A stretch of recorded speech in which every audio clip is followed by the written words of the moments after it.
morning. We're back for day 3 of Streaming Media West, and to kick it off, we're joined by John Paul from Sling Hi. Media. How are you? Great. Nice to be Thanks here. for joining me. I actually welcome. have a Sling box. Excellent. I'm a big fan of it. Very good. So let's talk a little bit about, I guess, two terms, time shifting and place shifting, and where do Sure. you fit into that world?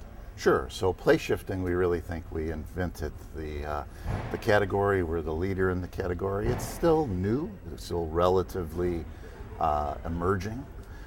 Time shifting is what everyone's used to with a DVR or a PVR. It lets you watch something at another time, but generally in the same place you would have originally watched it. Yeah. What place shifting is all about is we pay all this money to get media delivered to our living room, and a lot of the time we're not there. So what could we do to let you watch it anywhere? In fact, the original ideas behind it came from the Giants were in the pennant race in 2002, and the founders are big Giants fans, and were traveling in Asia and couldn't keep up with what was happening. Yeah. Said, why can't I do this? And so it's all about my media from my living room, anywhere in the world, on any device. Yeah. And that's the vision, and it's been the vision from the beginning. And I'd say the world is starting to embrace it. You've seen lots of talk about TV everywhere, TV anywhere. That is exactly. And you guys have been doing it since what year? We started the company in 2004. And the first box was 2005. shipped? Okay, got it. So it's still new, 4 Yeah. years old. Most people that have one love them. Yeah, as do I. We just need to get more people to have them. Yeah. That's our, and to that mission, we think that place shifting, like time shifting, is just, 4 years in and will grow rapidly, but it works best when it's in anyone's device. So we're actively trying to OEM the technology to others and have them embedded in set-top boxes or any video device. Well, and strategically, that's a very different strategy than TiVo took, where, I think when everybody thinks of time shifting, they think of TiVo. When they think of place shifting, they think of Sling. Exactly. TiVo didn't really play nicely with the set-top box, or the cable companies, the satellite companies, and almost were viewed as a threat. Yes. Whereas it seems like you want to go in and partner with them We want and to go in say, and partner. bake our technology into your technology, and it's a win for everybody. Exactly. We know the consumer likes it. We've done testing and they love place shifting, but it's a little complicated to hook up. They're a little fearful of that. So we've done very well in the technical savvy crowd, but in the broad stream, when it's integrated in the box and installed by the installer that installs your TV, they'll love the idea. Yeah. So that's what we're working hard to do now. Actually, let me just back up a second. For anybody who doesn't know what a Sling box is, it's basically a little box that looks like almost a gold Gold bar? A gold bar, and you basically attach it to your cable box or your TiVo or whatever you can, anything that's attached to your TV that you want to access somewhere outside your living room. So for example, I could be here in San Jose at the hotel, and I want to watch the Celtics, where I have a cable box back in Rhode Island, and I could actually tune in on my laptop, because Sling has software for the laptop or any computer, and basically watch the Celtics game while I'm out here in San Jose, where they're not going to show it on national TV. So Right, so besides streaming it and dealing with all the network differences, because you're roaming around with your player, and sometimes you're on a fast network and sometimes you're on a very slow network, or you're on one that has interruptions. A lot of what we've done from the beginning, something we call Sling Stream, is we're in real time encoding that video, and we're talking between the player and the Sling box and constantly saying, oh, we got a little bit of bandwidth, let's go lower resolution, let's go lower bit rate. So the idea is you always get a video. It may be fuzzy if you don't have a lot of bandwidth, and it could go all the way to HD if you've got a lot of bandwidth.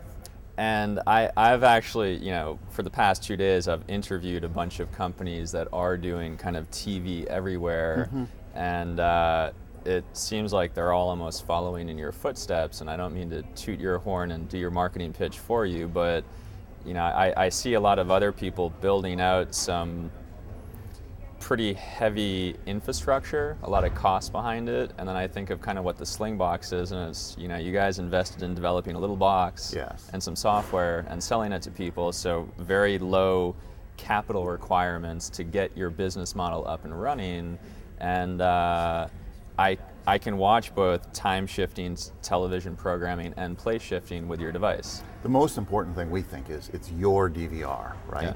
And so it's what you care about. Lots of these other TV Everywhere strategies are somewhat saying, okay, we're going to encode video, so it's probably not real time. You know, we're going to let you watch it, but the issue they're running into, and they're going to run into, is rights issues. If you try to go out and get The Simpsons, and you're a company, and you want to go get the rights to stream The Simpsons to a laptop or a cell phone, you're going to find those rights difficult. I mean, even the big guys, even Comcast today can't get the rights to The Simpsons on a mobile phone because they've been sold to somebody else, probably Sprint, right? We say, look, the consumers already bought the rights on their home television. This is fair use. All we're doing is, to make it the simplest, is, you know, it's a long cable. It's a 1,000-mile cable to what's in your living room. You've got the rights. We only let one person watch it at a time, and that's how we try to protect the content. We're not trying to steal content. We're just trying to let the consumer use it anywhere they are.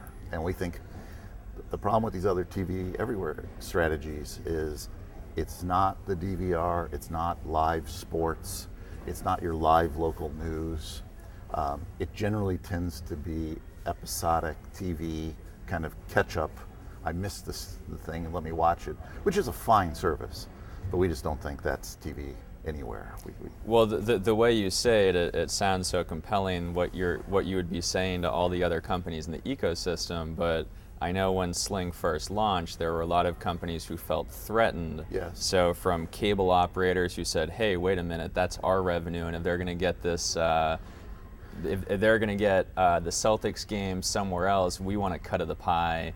And then obviously the mobile operators, I guess, can you talk a little bit about where you are now with the AT&Ts of the world and the Verizons who are probably saying, hey, you're trying to pump a lot of data over our network, and where's our piece of the pie? They're starting to come around. So AT&T has not been a friend of ours. They've, even on the iPhone, asked Apple not to allow us to stream over 3G, even though they have things like MLB and NFL and other services offered by others that use more bandwidth than we use. And which AT&T does not get a cut from. I don't believe so. Yeah, because I think you can just buy that app in the App Store or subscribe to it. Exactly. But other carriers, other than AT&T and Verizon, in the US and around the world, are really warming up to the idea. I mean, maybe we should talk a little about Sprint. I think Sprint has been the most aggressive in the video space. They've had a video service from the beginning. And probably 3 years ago when we went to see Sprint, they were fearful of us. These days when we talk to Sprint, they like what we're doing. They see that they've seen that consumers want to watch video on their cell phones, and they see that we have a low-cost way to do that for them. And it helps them sell more data plans. It helps them sell more data plans. Yeah. They're moving to 4G, where video really shines and can be a differentiator for them. So I think what we're going to see in the next 18 months is kind of a shift. There'll be some guys, AT&T may be the last to fall, but I think you'll see in the next 6 months we'll announce partnerships with mobile players around the world that are actually looking to help improve their network so the video experience is better rather than keep us off the network. Yeah, I mean, in a way, I can kind of understand AT&T's position given their current network infrastructure, because my iPhone barely gets service. Yes. So I can understand them saying, hey, until we actually do have a network that can handle all this data, let's slow it down. But then they shouldn't. And you're one of the casualties of it, and they're not fair about who they let on, like MLB and who why they is don't. MLB and NFL different, right? But we just think that's a little unfair. But hey, it is what it is today, and we'll keep trying to work with AT&T. We can.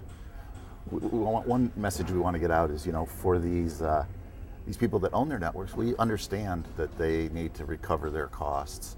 So let's figure out a shared business model that works. I think what we know for sure is consumers want it, they love it, they are willing to pay for it even. Let's make an offering that works for everybody. Yeah, I mean, you could even say, hey, AT&T, you can own the app in the iPhone store and sell the Sling software for $1 a month or $2 a month, and because we just want to sell more boxes. We'd be open to that. Yeah. We're trying to explore business models that work with partners, and we have a lot of network infrastructure that manages that bandwidth. Yeah. And we can do things to control the bandwidth so that if we integrated and one of their cell towers was under, too much video attack, we could slow the rate down. Other people can't quite do that because we're encoding in real time, and we have that real-time connection between the encoder and the player, which is kind of unique. So let's talk about the set-top box market. So Sure. You were acquired by EchoStar. Yes. Right? Yes. And EchoStar did two things, and then they split. So can you just kind of talk about? Sure. So before the Sling acquisition, there were multiple companies, but they were tightly held into one public company, and this was the Dish Network and EchoStar. After the acquisition of Sling and a strategy shift by Dish and EchoStar. So they bought Sling. They bought Sling 2 years ago, about this time, and we split into two companies. So there's Dish Network, that is the operator, that's just like DirecTV, that's just like Comcast, right? And then EchoStar Technology, which sells to Dish and others now, set-top boxes, satellite services. So we have about 18 satellites flying around the world where people can buy video services from us. We have set-top boxes. So our current customers around the world at EchoStar are Bell Canada, Dish, Polsat in Poland, and we're expanding. We have Dish Mexico, a new venture we've done in Mexico that's growing like crazy. We're working on a service in Taiwan. So we're expanding around the world, and we're talking to every operator from Comcast to even DirecTV, saying, do you want to buy some of our technologies, whether they're set-top boxes or satellites or Sling. Yeah. And our major goal is to OEM our technology inside of set-top boxes. So Dish will be the first to launch in the next few months. They're going to launch a product called the 922, which last year at CES won the best video device in the home video category because a Sling box is integrated inside of it. So it's very easy. The installer comes in, puts it in the home, hooks it up to the satellite, hooks it to the home network, and you're ready to go. You'll go log in at dishnetwork.com. We'll automatically know where your receiver is, talk to it, and let you play shift anywhere in the world. And I think that's a hugely important point where historically you've had your cable box or your set-top box, and the Sling box is a totally different device, and now what you're saying is you're going to bake them together. Exactly. And as EchoStar, which sells to Dish as an example, so when the guy comes to install, he's just installing one box that has the capabilities of both the set-top box and the Sling box, and now you're going out to other, Exactly. The Comcast of the world, the DirecTVs, to say, hey, let's work with you to bake the Sling box or the Sling technology into whatever, Exactly. whether you use our EchoStar box or another company's box, let's work together to bake that in. Exactly. And think about it, one box here that does time shifting, play shifting, delivers you great high-def video. It's nice and simple for the consumer. And we get to start doing interesting things where we never have to go out of the digital domain. Today, a Sling box, you basically get a digital signal. It's putting it out over composite video. That's changing it into analog. We're basically encoding it back into digital and sending it over the network. When we're in the box, we can stay in the digital domain. We get the digital feed. We're doing more transcoding instead of encoding to get it, so there's no loss in quality and simple to set up. So in the spirit of kind of TV everywhere, I think the last piece of the puzzle that we haven't talked about is kind of all my internet programming or my iTunes library and things like that, do you have a strategy to kind of also be able to pull in Revision 3 content, Next New Networks content, stuff from Blip TV, my iTunes library? Sure. We've started down that path. In fact, for more than a year, we've had a site called Sling.com, which is an over-the-top video site. We license content from the big guys like MTV and others, but we've also got a lot of internet-only content there, and we've been looking at how to really, in our next generation that we'll show at CES, how can we combine kind of 5 important things. First, there is what we've always done, which is play shift my video. Another is just over-the-top video that's not available on television. Can we deliver that to a customer? Another is what you've heard the cable companies start talking about, which is this authenticated content. So we know you're a Dish customer, and we know you subscribe to Stars, and Stars, could give you 500 videos on demand that you get because you're already paying for Stars, that someone else coming to the site doesn't get. So you can verify that they're a subscriber of any type of content. Exactly. Then I think there's movie rentals. One thing that set-top boxes aren't very good at is, as the content explodes, how do you find, scroll down, yeah. Click, scroll left, click, scroll down. So we've worked on something, we launched it last year at CES, called Sling Guide, which is really a way in which you can take all the content available to you and put it into one place so you can search it, right? So I can search for The Simpsons, and I can find out that, I've got these episodes already on my DVR, let's play shift them. We've got these clips from The Simpsons available online, let's watch those. Through Fox or someone. Through Fox or somebody like that, or through our Sling.com portal. It's going to be on. It's going to be on my satellite 5 days from now. Let me set a recording so I can pick up that, and it's really bring all those things together. So it becomes more of a content-centric view, not a channel-centric. Not where do I have to go. And so video on demand for movies. If I'm a Dish customer today and I subscribe to HBO and Stars and I get TNT and all this, I'm getting on the order of about 1,800 movies every 9 days. I just don't find them because I don't happen to go look on TNT. By putting them all here, we've really got an offering kind of like Netflix, but why do you have to pay for it again? Let me just easily find the movies I've already subscribed to, record them, and watch them when I want. Yeah. So we're really trying to pull all of that together, and we'll be showing that at CES. Cool. So last question, since 2005, how many Sling boxes have shipped? Well, we don't ever really reveal that number. We like people to Can you give me a ballpark, dream. a range? Well, let's say an awful lot. I mean, that's a big number. That's a big number. It's a large number, and but at the same time, with our OEM strategy and by Dish Network and what they plan to do next year, and what Bell Canada plans to do, and others, my prediction will be in 2010, we'll ship more Sling boxes than we did in our entire history to date. So you'll get the hockey stick. We'll get the hockey stick. We think time is right. TV everywhere is on everyone's mind. The consumer, when it was just us, we spent a lot on marketing. Were you lonely back then when it was just you? Yes.